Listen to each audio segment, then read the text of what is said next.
ગુજરાત ડીજીપીની સૂચના બાદ સમગ્ર ગુજરાતમાં પોલીસ દ્વારા મેડિકલ સ્ટોરમાં તપાસ હાથ ધરવામાં આવી હતી। ત્યારે બનાસકાંઠા જિલ્લાના થરાદ ખાતે થરાદ પોલીસ અને બનાસકાંઠા એસઓજી પોલીસને મોટી સફળતા મળી હતી। પોલીસે એક રહેણાંક મકાનમાંથી 2 લાખથી વધુનો પ્રતિબંધિત દવાનો જથ્થો ઝડપી પાડી 2 ઇસમની અટકાયત કરી હતી। હાલના સમયમાં યુવાધનમાં નશીલા પદાર્થોનું સેવન દિવસે ને દિવસે વધી રહ્યું છે। યુવાધન નશીલા પદાર્થોના રવાડે ચડી બરબાદ થઈ રહ્યો હોવાના ઘણા કિસ્સા સામે આવતા હોય છે। ત્યારે આ ઘટનાઓને અને પ્રતિબંધિત નશીલા પદાર્થોને રોકવા માટે પોલીસે અભિયાન શરૂ કર્યું છે। ત્યારે ગુજરાતમાં પ્રતિબંધિત નશીલા પદાર્થો અને દવાઓ રાખનાર મેડિકલ સ્ટોરમાં ગુજરાત ડીજીપીની સૂચના બાદ સમગ્ર રાજ્યમાં પોલીસે તપાસ હાથ ધરી હતી। બનાસકાંઠામાં પણ સમગ્ર જિલ્લામાં વહેલી સવારથી જ પોલીસ દ્વારા અલગ અલગ મેડિકલ સ્ટોર ગોડાઉનમાં તપાસ હાથ ધરવામાં આવી હતી। ત્યારે થરાદ ખાતે પણ થરાદ પોલીસ અને એસઓજી પોલીસ દ્વારા મેડિકલ સ્ટોર્સ અને ગોડાઉનમાં તપાસ હાથ ધરવામાં આવી હતી, જેમાં પોલીસને મોટી સફળતા મળી હતી। થરાદની મહેશ્વરી સોસાયટીના એક બંધ રહેણાંક મકાનમાંથી નશાકારક પ્રતિબંધિત દવાઓનો જથ્થો મળી આવ્યો હતો।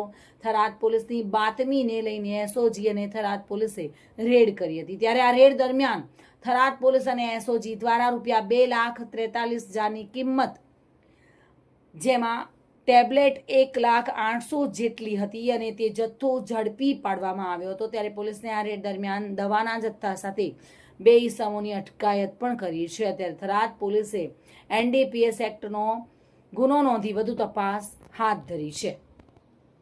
અમે થરાદ પોલીસ સ્ટેશનમાં ગઈકાલે અમારા ગુજરાત રાજ્યના ડીજીપી સાહેબ તેમજ અમારા સરહદી રેન્જના વડા આઈજીપી શ્રી કોરડિયા સાહેબ અને અમારા બનાસકાંઠા જિલ્લાના એસપી શ્રી અક્ષરાજ સાહેબની સૂચના હતી કે ભાઈ તમામ મેડિકલ સ્ટોરો ચેક થઈ જવા જોઈએ અને તમામ મેડિકલ સ્ટોરની અંદર એમના જે નીતિ નિયમો પ્રમાણે દવા વેચાય છે, કોઈ બીજા એનડીપીએસને લગતી જે અમુક પ્રતિબંધિત દવાઓ છે એ દવાઓ વેચાતી નથી તેની ખાતરી કરવી। આની સાથે ફૂડ અને ડ્રગ્સ ઇન્સ્પેક્ટરો હોય તો એને પણ સાથે રાખીને આખી અમારે જે કાર્યવાહી કરવાની હતી મેગા ડ્રાઈવનું ઓપરેશન ચલાવ્યું।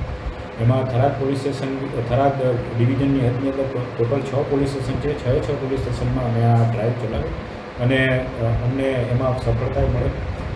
સૌથી અગત્યની વસ્તુ એ છે કે થરાદ પોલીસ સ્ટેશન વિસ્તારની અંદર અમને જે એક રામભાઈ વેદવ્યાસ કરીને મહેશ્વરી છે, એ એમની જે અગાઉ પણ એમને ત્યાં મતલબ એનસીબી દ્વારા નેશનલ મતલબ ક્રાઇમ બ્યુરો એના દ્વારા તેમજ એલસીબી દ્વારા રેડો થઈ હતી।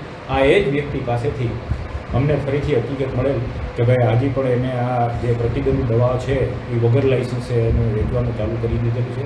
એટલે અમે એ જગ્યાએ સરકારી મંત્રીની હાજરીમાં વિગતવારના જે ઠરાવો થાય ઠરાવ કરીને બરાબર અને બધી અમે વિડીયોગ્રાફીથી અને એવી રીતે એની ઘરે જઈને ત્યાં રેડ કરે। આ રેડ દરમિયાન અમને જે રામભાઈ પોતે મહેશ્વરી અને એમની સાથે બીજા દિલીપ મેઘરાજ છત્રી જેનો માણસ છે, આ બંને માણસો રેડ હેન્ડેડ પકડાઈ ગયા હતા અને જે પ્રતિબંધિત દવા છે એલ્પ્રાઝોલમ કે જેની અંદર એનડીપીએસના કન્ટેન્ટ હોય, આ દવા મતલબ સામાન્ય રીતે કોઈ મતલબ વિધાઉટ પ્રિસ્ક્રિપ્શન કોઈ વેચી શકતું નથી અને પ્રતિબંધિત છે। એનડીપીએસના શેડ્યુલ H1ની દવા છે।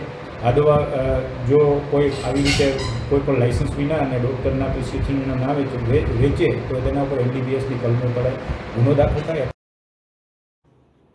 મહેન્દ્ર ઓઝા સાથે bureau report, today Gujarati news.